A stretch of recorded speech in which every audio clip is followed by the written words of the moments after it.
dipertimbangkan dalam pengambilan keputusan. Standar prosedur operasional bimbingan kelompok menurut Praitno Amti tahun 2004 menjelaskan standar prosedur operasional bimbingan kelompok meliputi yang pertama itu perencanaan, kedua pelaksanaan, ketiga evaluasi, yang keempat analisis atau analisis hasil evaluasi, yang kelima itu tindak lanjut, dan yang terakhir itu laporan. Rencana pelaksanaan layanan bimbingan kelompok merupakan perangkat yang harus disusun oleh guru bimbingan dan konseling sebelum melaksanakan layanan bimbingan kelompok.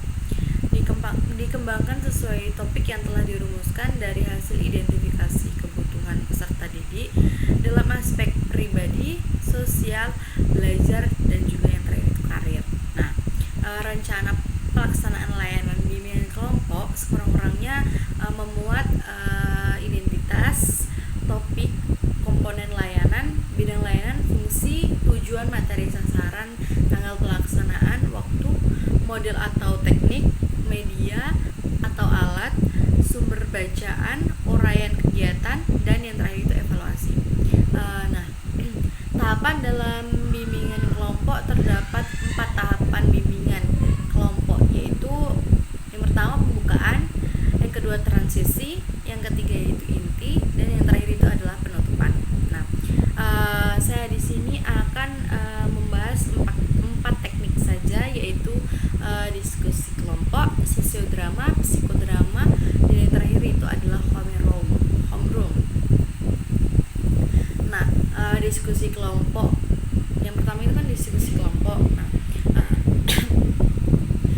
Metode diskusi kelompok itu merupakan suatu cara penyajian pelajaran di mana seorang guru memberi kesempatan kepada siswa atau sekelompok siswa untuk mengadakan percakapan guna mengumpulkan pendapat, membuat kesimpulan, atau menyusun berbagai alternatif pemecahannya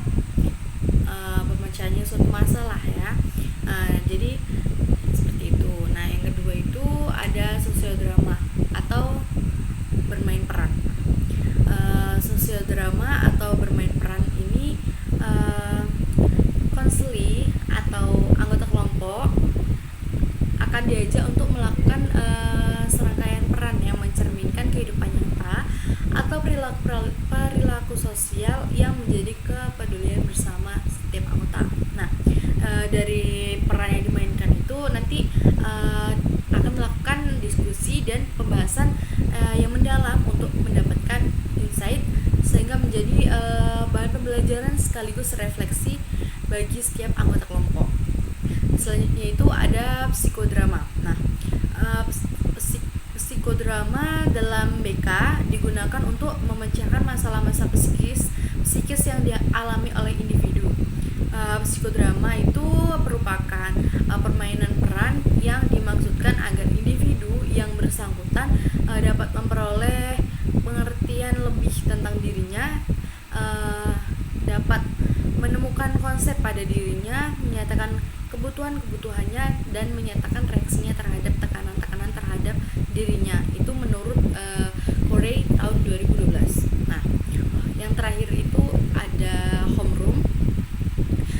Homeroom itu kita memahaminya sebagai suatu program pembimbingan siswa dengan cara menciptakan situasi atau hubungan bersifat kekeluargaan dengan menciptakan suasana kekeluargaan yang bertujuan untuk mengenal lebih dekat siswanya sehingga dapat membantunya menjadi lebih efektif.